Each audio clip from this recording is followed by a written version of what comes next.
طبيبة سعودية تقول: دخل علي رجل يسمى محمد في 30 من عمره، ومعه أم يحضنها لأنها تريد أن تهرب منه، وترمي خمارها فيعدله، وتعض يده وتخدشها وتبصق في وجهه وهو يتبسم.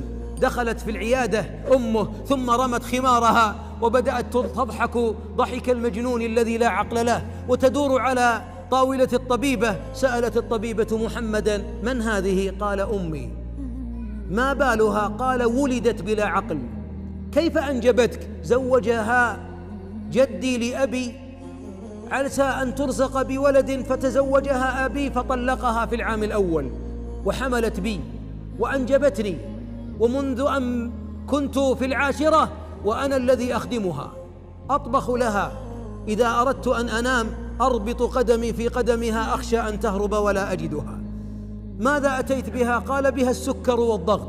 والأم تضحك وتقول: أعطني بطاطس، فيعطيها، تبصق في وجهه فيضحك ويمسح بصقتها.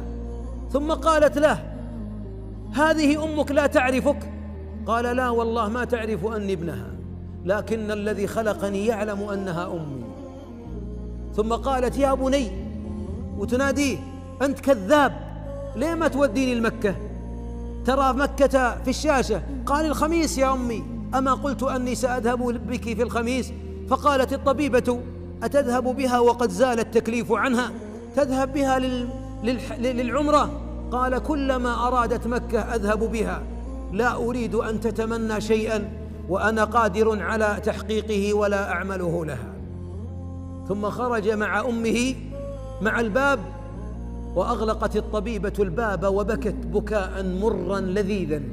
قالت: سمعت عن البر، لكن أن أرى شابا أمه لا تعرفه وحياته تحت قدمي أمه يخدمها حتى يقضي الله بينه وبينها صفحة بر جميلة، قادر كان أن يرميها في مصحة للأمراض العقلية، لكنه أراد رفقتها ليبقى باب الجنة مفتوحا في حياته. اللهم لا تحرمنا فضلك.